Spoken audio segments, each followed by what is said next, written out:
One of the foremost figures of Greek antiquity was Philip II, father of Alexander the Great, and the man who ended Greek freedom. His fearsome reputation as a warrior and a military reformer is well known, but it also overshadows another key aspect of his success, without which the exploits of his son might never have been possible. Welcome to our video on the diplomatic skills and endeavours of Philip II of Macedon. Shout out to Conqueror's Blade for sponsoring this video. Conqueror's Blade is a free-to-play tactical MMO for PC that's set in a vast open medieval world, where the player becomes a warlord commanding an army of 55 diverse units, from cataphract lancers to winged hussars to tertio arquebusiers, with the ultimate goal of creating an empire. Season 3 Soldiers of Fortune has just started. Prepare for a new era of Conqueror's Blade with a new season, new class, new units and new battle pass. The new season adds a Maul as the 11th weapon class of the game, alongside new units like Pavis crossbowmen, Condottieri guards and a new artillery unit, Falconetti gunners, armed with cutting-edge cannons that will tear through enemies like a hot knife through butter. There are 100 new levels of rewards to work through in Season 3. Create or join a house to form an alliance with friends and rival players. Support our channel and play this excellent medieval game by clicking the link in the description and registering an account. Everyone who registers through our link gets a free 7-day premium account, which grants extra bronze, honor and earned XP for a limited time. Future Philip II was born in Pella at some point during 382 BC, the youngest child of King Amyntas III of Macedon. He grew up in one of the most tumultuous and often downright lethal environments in ancient Greece. It was an upbringing which would have illustrated to him just how crucial it was to develop a pragmatic, pitiless political instinct. Ever since claiming Macedon's throne centuries earlier, the Argead dynasty was riven by internal dissent and civil wars. For example, Amyntas III had been driven from the kingship twice in a decades-long reign. As the king ailed in the late 370s, Philip witnessed his father almost lose his throne for a third time, as an ambitious distant relative, Ptolemy of Alarus, challenged the king. Although Ptolemy's desire was temporarily sated by a prestigious marriage to one of Philip's sisters, he began scheming again immediately after Amyntas's death in 370. Philip's eldest brother Alexander inherited the throne, and Ptolemy waged a civil war against him, only failing due to a Theban intervention. Although he tentatively kept the throne for just over a year, the king was soon assassinated by Ptolemy's supporters and was then replaced by another of Philip's elder brothers, a teenager known as Perdiccas. Philip II had matured into the man and the king in this kind of dangerous environment. Ptolemy and Perdiccas decided that the 15-year-old Philip was to be sent to Thebes, hegemon of the Greek city-states, in 368 BC. There he lived and mingled with the best and brightest in Theban society, including brilliant generals Epaminondas and Pelopidas. Their knowledge was essential for Philip's military reforms down the line. Philip also learned about the histories and political structures of the Greek states, and started to see how it could be exploited by a strong Macedon. This later allowed him to tailor specific strategies to deal with specific enemies. From the surviving texts, we can discern that the future Philip II was gifted enough to exploit the weaknesses he saw, traits which must have begun to bloom during his adolescence in Thebes. Philip would become a controversial figure among many Greeks because of what he would do in the future. It was probably because of this that most Greek sources portray Philip's personality in a purely negative manner. To them, he was aggressive and brutish, an alcoholic, and a craven breaker of oaths. In a word, Philip of Macedon was the archetypical uncivilized barbarian, an outsider, unworthy of the moniker of Hellene. However, when an Athenian statesman called Aeschines returned from a diplomatic mission in Pella, he had far more positive things to say about the Macedonian king's conduct to his fellow Athenians. Philip, according to him, was an outstandingly good speaker, with vast amounts of rhetorical skill. Moreover, he asserted that he had never in all his long life seen so sweet and charming a man as Philip. The whole truth is probably somewhere in the middle. While at times Philip must have unleashed his Macedonian side, the hard-drinking, violent side, he also possessed a more civilized Greek element. This was his more diplomatically calculating, charming personality which Aeschines encountered. During such occasions, it is only natural that Philip would have wanted to put his best foot forward. In fact, Philip probably switched between these two acts relatively seamlessly when the need arose. Although his sponsoring of acting contests and attending the theatre was a personal hobby, the future king was himself supposedly a brilliant political actor. Charming and treacherous in equal measure, Philip was adept at concealing his true intentions even from highly trained emissaries. 5 years after returning from Thebes, he became the king of Macedon as Philip II in 359 BC. Macedon was in a total crisis, on the brink of losing its statehood. In the northwestern uplands, the Illyrian army under a chieftain Bardalis had wrested control of strategic approaches and was preparing to take the vulnerable heartland. On the Thermaic Gulf, prosperous cities all the way from Thessaly to the Strymon River were under foreign control, and in the north, Paeonian raiders began making incursions into Macedonian territory. These threats were accompanied by the prospect of renewed dynastic turmoil, influenced by outside powers supporting different claimants. On top of that, Philip II had scarce resources to work with. Much of his tax base was either under the control of hostile powers or had been raided. Moreover, the Macedonian army, depleted by decades of warfare and internal strife, was a pale shadow of what it once was. To begin pulling Macedonia away from these existential threats, the new king employed his diplomatic skill. Philip wasted no time in opening peace talks with the Illyrian chief. Realizing that sacrifices would be needed to prevent total collapse, Philip agreed to recognize Illyrian rule over most of Upper Macedonia and paid Bardalis rich tribute. With the northern barbarians dealt with, Philip turned south to deal with the Athenians and his dynastic problems.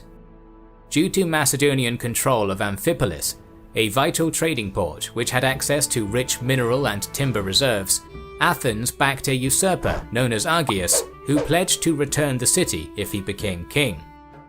Another Argead pretender, known as Pausanias, gained the allegiance of the Odrysian king, who agreed to install him on the throne if he was given Amphipolis. One of Philip's 3 brothers, Archelaus, gained the support of the Chalcidian League and also asserted his claim to the throne. The solution for that problem was a quick and easy one. Philip simply had Archelaus assassinated, forcing his other half-siblings to flee. Then Philip II withdrew the Macedonian garrison from Amphipolis, hoping to appease Athens. However, Athens saw this gesture as a sign of Philip's weakness, and continued to assemble an invasion force to support Argias. Realizing a military confrontation might be inevitable no matter what he did, the Macedonian monarch instead shifted his negotiation efforts to the north and east, so that he would not have to fight on 2 fronts. Both the Cotys and the many Paeonian tribes received envoys bearing generous bribes and promises from Philip. As a mark of his success, the usurper Pausanias disappears from history after this moment, almost certainly killed. In only a few months following his enthronement, Philip had used subtle, pragmatic statecraft to significantly reduce the threats facing his kingdom.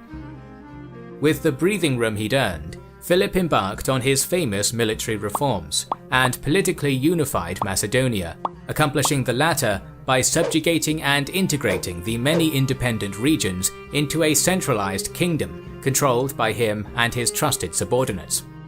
Macedonian influence gradually began radiating outwards. Philip's first and foremost target was Thessaly, a region bordering his own lands, geographically made up of a large plain surrounded by mountains. The value of Thessaly to Macedon's interests was many-fold. It was one of Greece's largest and richest regions, with the Thessalian plain serving as catalyst for productive agriculture and access to the sea enabling vast amounts of trade. Militarily, the lands of Thessaly could function as an invasion highway for armies going north towards Macedon, or, if Philip played his cards right, south into Greece proper. Furthermore, Thessalian cavalry was famous as the greatest in the Greek world, and the region's horses were known for their size and stamina. When bringing Thessaly into the Macedonian fold, Philip showed a fine understanding of diplomacy. His up-and-coming military might was used to get what he wanted, but only in an outwardly benevolent manner. Thessaly never suffered outright invasion, simply because the Macedonian king knew he could do things more efficiently. The critical mantra for Philip's diplomatic engagement with Thessalian cities was to act with permission at all times. Between 358 and 352, the Macedonian war machine never once intervened without the assent of at least one friend who requested its assistance. Philip received his first request of this kind in 358 from the patriarch of a prominent family known as Cineas. His Aleuadae clan ruled the city of Larissa, founder of the Thessalian League, who were in a regional war with a rival city, Pherae. Its tyrants led an opposing alliance, which held hegemony over the area's coastal settlements. At Larissa's invitation, Philip II seems to have taken on the role of a neutral arbiter in peace negotiations between Thessaly's factions. In the role, he may have managed to help enact a temporary peace, but we know that the country was in a state of conflict for another half-decade after. Nevertheless, the Macedonian king would not necessarily have seen this as a loss. On the contrary, his failed intervention was the landmark moment which Philip had been waiting for. It set a crucial precedent, establishing him as a legitimate player on the stage of Thessalian internal politics, one to whom other cities could turn to in times of need, and one whose influence would only grow. Rather than artificially forcing annexation, Philip waited patiently for years, always keeping one eye on the Thessalian internal conflict. In the meantime, he dealt with other matters that required his attention, such as capturing Methone and Amphipolis, thereby bolstering his own realm's power to an even greater degree. Even as he did, the long-term project to ensnare his southern neighbour with goodwill never left the king's mind. When local disputes broke out in Thessaly, Philip II would put himself forward as an honest broker, offering his services to resolve the dispute. Always the hedonist, the Macedonian king also began throwing massive banquets, parties, and other lavish celebrations for himself and his aristocratic Thessalian friends. These were accompanied by vast riches, which Philip distributed as gifts, or bribes depending on who you talk to the region's upper and lower classes. In essence, he always tried to play the good guy. As Polyaenus relates, when the Thessalians fought with one another, Philip always responded positively to requests for aid. When he won, he did not exile the losers, take away their arms, or knock down their walls. He supported rather than destroyed factions, took care of the weak, brought down the more powerful, was a friend to the people, and cultivated popular leaders. By these stratagems, Philip mastered Thessaly, not by arms. Philip finally saw an opportunity and pounced in 353 BC, crushing the tyrants of Pherae in a decisive military engagement. After he did, the region's aristocrats, many of whom probably considered their Argead benefactor a saviour and honorary Thessalian, freely elected him Archon of the League for life. This unprecedented event made Philip II, a foreign king, the de facto ruler of Thessaly without the need for a war of conquest. In addition to giving Philip control over military forces and taxation, it also handed the Argead a dominant voice in the Amphictyonic League, a religious and politically influential union of Greek polities in which Thessaly controlled a large quantity of votes. To cement himself even more firmly with the people of his newly acquired territories, Philip II wed a native aristocratic Thessalian woman known as Nicosia in 353 BC. This political marriage was doubly successful for Philip's purposes of consolidating the region. Not only was Nicosia another woman from a prominent Thessalian house now married to Philip, a fact we'll discuss shortly, but she was also related to the old tyrants of Pherae. Marrying one of the women from the defeated party may have assisted in putting the defeated Pheraeans at ease, and would have signalled that Philip would include them in his new order if they fell into line. The Macedonian king appears to have never forgot about the political nature of his marriage. When Nicosiopolis died giving birth to Philip's daughter in 345 BC, the child was named Thessalonike, or Victory in Thessaly, as a tribute to the land of her origin. This kind of diplomatic marriage was nothing new to Philip, and the king's expertise in using it to his advantage was the result of much experience. Macedonian monarchs were not expected to be content with just one wife, and therefore practiced polygamy, a fact which made political engagements even more valuable. In fact, Philip made Henry VIII of England, famous for his 6 wives, look like an amateur. Back in 558 BC, he joined hands with 2 women one after the other. The first was Odata, daughter of the defeated Illyrian ruler Badalus, whose presence in Pella would make any re-emergence of a hostile northwestern frontier less likely. Soon after that wedding, Philip dipped his toe into the pool of Thessalian diplomacy by marrying Philaena of Larissa, the first of his 2 Thessalian wives.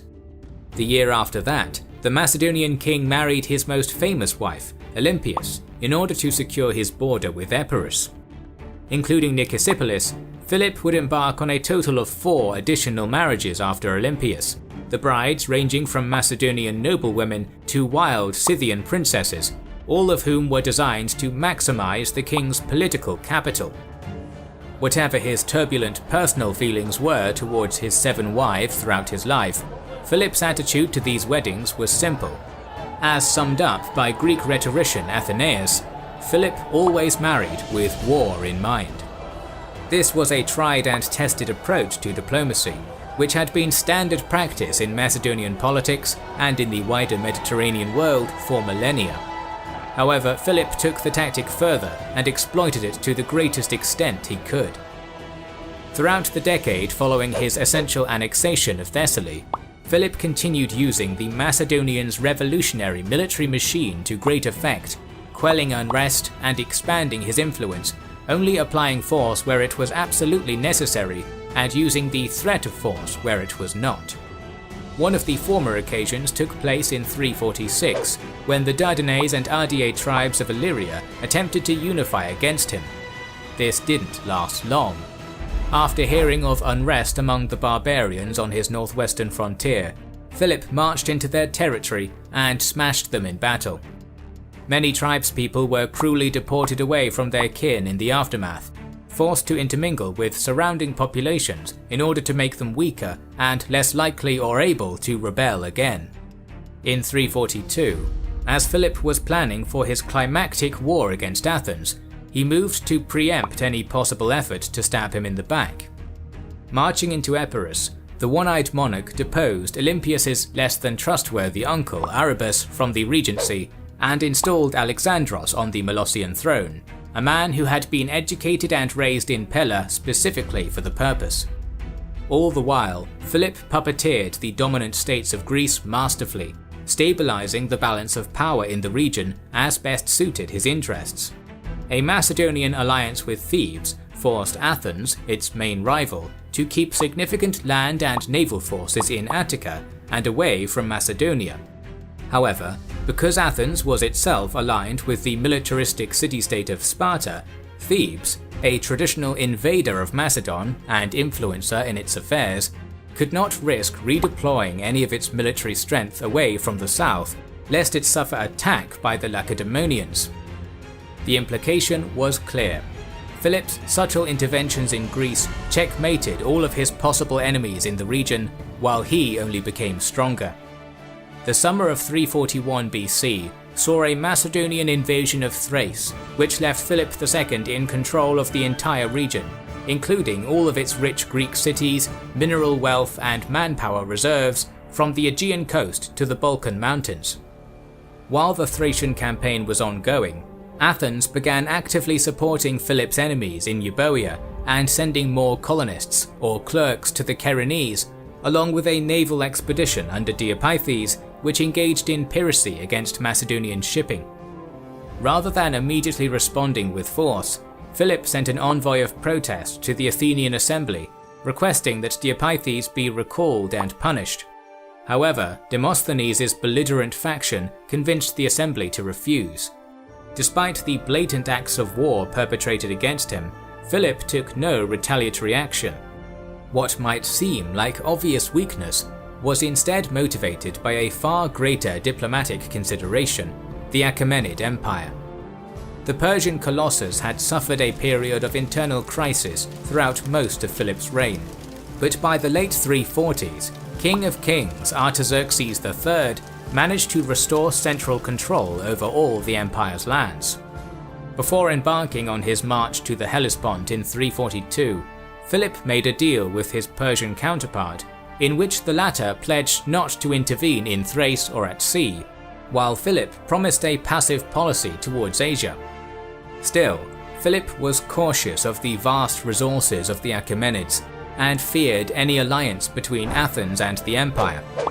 He allowed events to run their course and acted as was appropriate.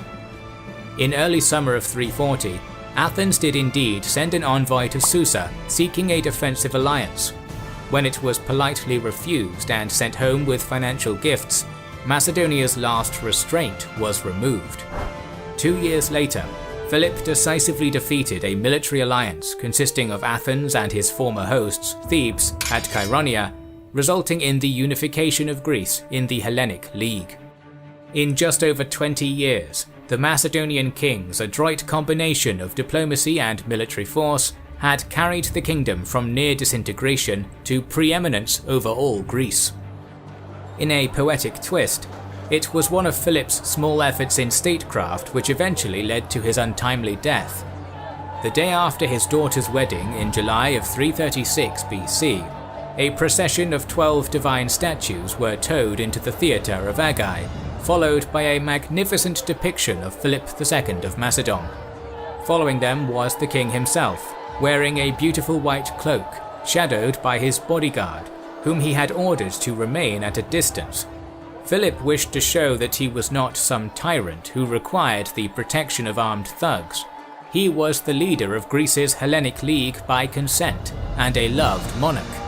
As the king strode into the center of the theatre, a single rogue member of his bodyguard strode forth and stabbed Philip in the chest, killing him and changing the course of history. In the crowd that day was a young, up-and-coming heir to the newly minted Macedonian throne, known as Alexander, soon to be known as Alexander the Great.